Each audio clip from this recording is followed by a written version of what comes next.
Welcome back to my channel happy students. आज के इस वीडियो में हम इबन बतूता द्वारा वर्णित डाक व्यवस्था का वर्णन क्या है उसके बारे में चर्चा करेंगे।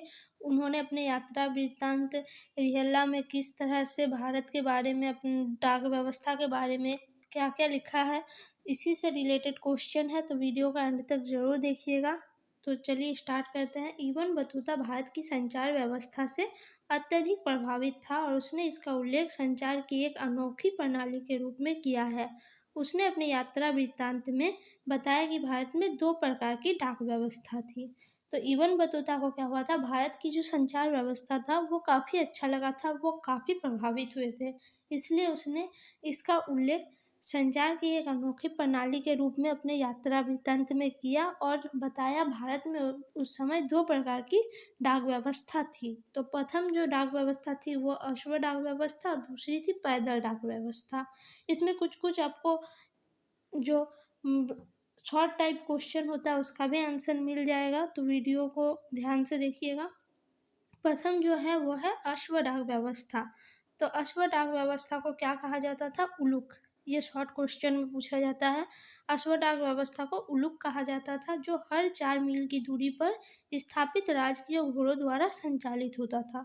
जो हर 4 मील की दूरी पर क्या होता था? बदलता था। ठीक है, 4 मील गया कोई घोड़े पे चढ़ के, उसके बाद वो आगे जो रहेगा 4 मील की दूरी पर उसको दे देगा, फिर वो आगे 4 मील की दूरी पर, इस तरह से वो क्या होता था, जो डाक व्यवस्था थी वो इस क्रम में चलता था।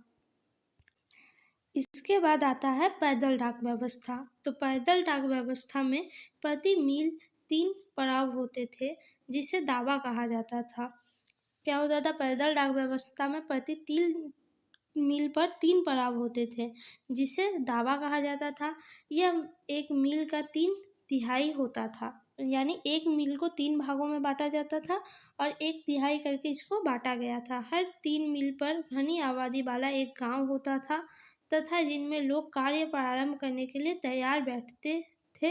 इनमें से प्रत्येक के पास 2 हाथ लंबी एक छड़ी होती थी। जब संदेशवाहक शहर से यात्रा प्रारंभ करता तो एक हाथ में पत्र और दूसरे हाथ में घंटियां वाली छड़ी के लिए वो अपनी क्षमता अनुसार तेज से भागता था और मंडप में बैठे लोग घंटियों की आवाज़ सुनकर तैयार हो जाते थे। इसमें क्या हुआ था, जो हर 3 मील पर क्या होता था, एक घनी आबादी वाला गांव होता था और इसमें लोग तैयार ही होते थे अपने कार्य को करने के लिए और वो एक मंडप में बैठे हो रहते थे। प्रत्येक के पास 2 हाथ लंबी एक छड़ी होती थी। जब संदेशवाहक यानी जो डाक व्यवस्था में संदेश लेकर जाता था उसके एक हाथ में पत्र रहता था और दूसरे हाथ में घंटियां वाली एक छड़ी रहती थी और वो अपने क्षमता अनुसार जितनी तेजी से भाग सकता था वो भागता था और मंडप में बैठे लोग घंटियों की आवाज़ सुनकर तैयार हो जाते थे और जैसे ही संदेशवाहक उनके पास पहुंचता उनमें से एक उससे पत्र लेता और वो छड़ी हिलाते हुए पूरी ताकत से दौड़ता था। फिर जैसे ही वो जो आ रहा था पत्र लेकर, वो जैसे ही मंडप के पास पहुंचता, वहाँ में से एक व्यक्ति क्या होता था, उठकर तैयार हो जाता था और उस संदेशवाहक से पत्र ले लेता और वो अपनी जो घंटी वाली छड़ी थी उसको हिलाते हुए जितनी उसकी ताकत है उसके अनुसार वो दौड़ता था, जब तक वो अगले दावा तक पहुंच नहीं जाता। जब तक वो अगले दावा तक यानी अगले इंसान तक नहीं पहुंच जाता था 3 मील की दूरी पर, तब तक वो दौड़ता था और जब तक पत्र अपने गंतव्य स्थान तक नहीं पहुंच पाता तब तक यह प्रक्रिया चलती रहती थी। और इस तरह से जब तक पत्र नहीं पहुंचता था जिसके पास पत्र भेजा जा रहा है, तब तक ये प्रक्रिया हर 3 मील पर चलती रहती थी। निस्संदेह संचार की इस अनूठी प्रणाली ने व्यापार वाणिज्य संबंधी गतिविधियों को काफ़ी प्रोत्साहित किया। ये जो संचार की अनूठी प्रणाली थी, इसने व्यापार वाणिज्य संबंधी गतिविधियों को काफ़ी प्रोत्साहित भी किया था। इस व्यवस्था की कुशलता का अनुमान हम इससे लगा सकते हैं कि इसके द्वारा गुप्तचरों की खबरें सिंध से दिल्ली तक केवल 5 दिनों में पहुंच जाती थी। इस व्यवस्था की जो कुशलता थी वो ये थी कि जो इसके लिए इसके द्वारा जो गुप्तचर की खबरें होती थी सिंध से दिल्ली तक केवल 5 दिन में पहुंच जाती थी इस प्रणाली से, जबकि सिंध से दिल्ली की यात्रा में लगभग 50 दिन का समय लगता था। जबकि क्या होता था, सिंध से दिल्ली की यात्रा में 50 दिन का समय लगता था, लेकिन गुप्तचरों ने ये काम 5 दिन में ही कर देते थे।